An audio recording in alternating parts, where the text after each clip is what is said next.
मलाई गलत साबित गरेर दुनियाँमा त्यसको पहिले चाहिँ गलत हो भने त्यसले कारबाही गर्नु ठिक छ। म कारबाही भोग्ला, मैले के गलत गरेको छु भने त्यसको नराम्रो भिडियोहरू चाहिँ मैले मेरो हातबाट चाहिँ त्यसका भिडियोहरू भाइरल गरेका छु भने म होइन, म आफ्नो सजाय भोग्न तयार छु। तर मलाई नाना थरीका आरोप लगाएर अहिले मलाई बाँच्न मार्न रातभरि सुत्दिनँ म। यो भिडियोहरू त कहिले के हालेका छन्, कहिले के हालेका, कहिले के हालेको छ होइन।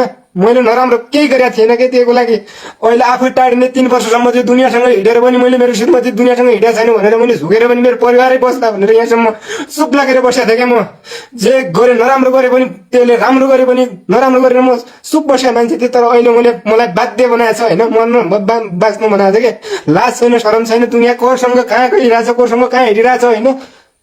अहिले मलाई यहाँ नाना थरीका आरोप लगाएर कहाँको पुलिसको धम्की दिएर, कहाँ हतियारको धम्की दिएर। ठिक छ, कानुनको मान्छे उसलाई म जाउँला नि, मैले गलत गरेको छु भने म जाउँला नि त कानुनमा। अहिलेसम्म 12 वर्ष भयो, मैले 12-13 वर्ष भयो बिहे गरेको। त्यसलाई मैले न के भने थिएन कि त्यसलाई मैले खुट्टा ढोकेर मैले आमालाई भन्दा पनि बढी माया गर्ने मान्छे हुँ कि त्यसले अहिले मेरो बेइज्जत गर्ने त्यो अनिलको पछाडि लागेर त्यहीको बुढी घरमा छ, त्यसले मैले घरमा पनि त्यसलाई खुट्टा ढोकेर ल्याए मान्छे हो कि अहिले मेरो बेइज्जत कति हानिरहेको त्यसले होइन। तर मैले गलत कुनै हालतले मैले गलत गरेर म सजाय भोग्न तयार छु। तर मेरो नराम्रा भिडियो गरेर मेरो नाम मेन्सन गरेर मेरा दुनियाँ भाइरल गरिरहेको छ होइन। म अहिले मसँग कन्ट्याक्टमा किन आएन भनेर मलाई भिडियो बनाएको मलाई त बोलाउँछ अरूले हालेर मैले देखिरहेको छु होइन। तर मैले त्यस्तो नराम्रो कुराहरू केही गरेको थिएन कि त्यसमा।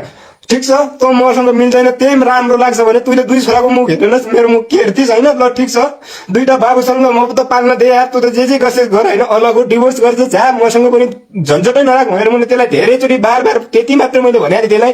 तर आज आएर मलाई नाङ्गो बनाएर छाड्छु भनेर म उल्टा धम्की दिँदैछ होइन। नाङ्गो त मलाई रोडमा त उस्तो तस्तो बनाइसक्यो त्यसले, पैसा दुनियाँदारी सबै चिज उसैको पक्षमा बोलेर अहिले नाना तरिका कुरा लगाएर मलाई खालि